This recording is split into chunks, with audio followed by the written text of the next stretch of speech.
미국의 초대 대통령. 1달러 지폐에 등장하는 얼굴. 모두가 알고 있지만 정작 어떤 사람이었는지는 잘 모르는 인물. 조지 워싱턴. 그는 미국을 세운 영웅이었지만 동시에 미국이 왕국이 되는 것을 막은 사람이었습니다. 식민지 청년 워싱턴. 1732년 영국 식민지 버지니아에서 태어난 조지 워싱턴. 가문은 나쁘지 않았지만 아버지를 일찍 잃었고 정규 교육의 기회도 충분하지 않았습니다. 그는 늘 자신이 부족하다고 느꼈습니다. 이 열등감은 평생 그를 따라다녔습니다. 20대의 워싱턴은 군인이 됩니다. 명예를 원했고 전쟁 영웅이 되고 싶었습니다. 하지만 현실은 실수와 패배의 연속. 이 시기의 실패는 그를 겸손하게 만들었습니다. 젊은 워싱턴의 또 다른 얼굴은 측량사였습니다. 땅을 재고 경계를 긋는 사람이었습니다. 이념보다 현실, 말보다 구조를 중시하는 인물로 그를 단련시켰습니다. 하지만 이 경험은 훗날 나라의 경계를 그리는데 결정적인 역할을 하게 됩니다. 독립전쟁의 총사령관. 1775년 13개 식민지가 영국에 맞선 미국 독립전쟁이 시작됩니다. 식민지 군대는 훈련도 장비도 부족했습니다.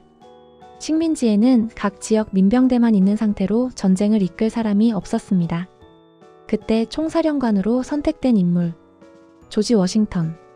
워싱턴은 나폴레옹 같은 천재 전술가는 아니었습니다. 대신 그는 적을 이기는 것보다 군대를 존재하게 만드는 것이 그의 임무였습니다. 이기지 않아도 좋다. 하지만 무너지면 안 된다. 독립전쟁에서 워싱턴은 수차례 패배합니다. 하지만 군대를 포기하지 않았고 패배에도 도망치지 않았으며 병사들과 함께 버텼습니다. 미국은 그가 끝까지 버텼기 때문에 탄생할 수 있었습니다. 왕이 될 수 있었던 남자. 전쟁이 끝나자 사람들은 말합니다. 워싱턴이 왕이 되어야 한다. 유럽이라면 너무도 당연한 선택이었죠. 하지만 워싱턴은 군 총사령관직을 의회에 반납하고 조용히 집으로 돌아갑니다. 이 행동은 전 세계를 충격에 빠뜨렸습니다. 왜냐하면 권력을 스스로 내려놓는 장군은 거의 존재하지 않았거든요. 그는 권력을 잡지 않는 것으로 새로운 나라의 기준을 만들었습니다. 초대 대통령의 선택. 워싱턴은 농부로 돌아가 살기를 원했습니다. 하지만 나라의 상황은 그를 가만두지 않았습니다. 새로운 국가는 너무 약했고 갈등으로 가득했습니다. 그래서 사람들은 다시 그를 부릅니다. 헌법제정회의의 의장으로. 1787년 헌법제정회의의 의장을 맡아 연방 헌법을 만드는 데 기여했고 1789년에는 미국 역사상 유일하게 만장일치로 초대 대통령에 선출되었습니다. 그가 한 가장 중요한 일은 정책이 아니라 선례를 남기는 것이었습니다. 대통령은 왕이 아니다.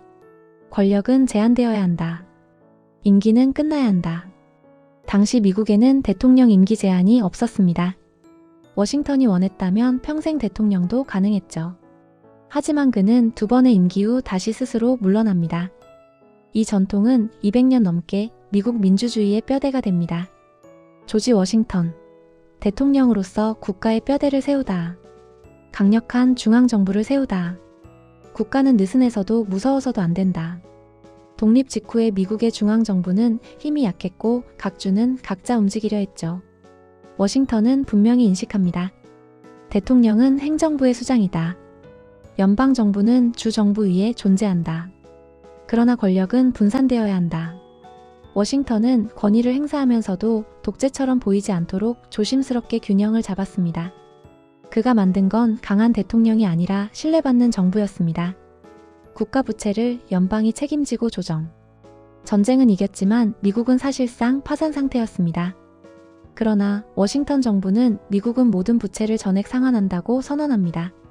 그래서 그가 선택한 정책은 효율적인 세금제도 도입, 국립은행 창설. 이 정책의 결과 미국 국채는 신뢰 가능한 자산으로 인정받으면서 연방정부의 실질적 권위가 확립되었습니다.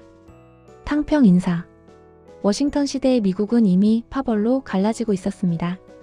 연방파를 강화하려는 쪽, 공화파를 중시하는 쪽. 워싱턴은 어느 한쪽의 사람이 아니었습니다. 그는 이렇게 생각했죠. 정책은 달라도 국가는 하나여야 한다. 그래서 그는 특정 정당이나 파벌에 치우치지 않고 능력과 균형을 기준으로 인사를 단행합니다. 서로 다른 생각을 가진 인물들을 같은 내각에 앉히는 위험한 선택이기도 했지만 그만큼 국가 운영이 개인의 승부가 아님을 보여주었습니다. 외교적 중립. 대통령 워싱턴이 가장 신중했던 분야는 외교였습니다. 당시 유럽은 끊임없이 전쟁 중이었고 미국을 끌어들이려 했습니다. 하지만 워싱턴은 분명한 원칙을 세웁니다. 지금의 미국은 싸울 여유가 없다. 그는 어느 편에도 서지 않는 외교적 중립 노선을 택합니다. 이 선택은 비겁해 보일 수도 있었지만 사실은 가장 현실적인 전략이었습니다. 신생 국가는 시간이 필요했고 중립은 그 시간을 벌어주었습니다. 조지 워싱턴이 우리에게 주는 교훈. 조지 워싱턴의 위대함은 그가 무엇을 가졌느냐가 아니라 무엇을 가지지 않으려 했느냐에 있습니다. 왕이 될 수 있었지만 시민으로 남았던 사람. 그는 우리에게 가장 강한 사람은 끝까지 쥐는 사람이 아니라 놓을 줄 아는 사람이다라는 교훈을 줍니다. 이 교훈은 어쩌면 조지 워싱턴이 우리에게 남긴 가장 큰 유산일지도 모릅니다.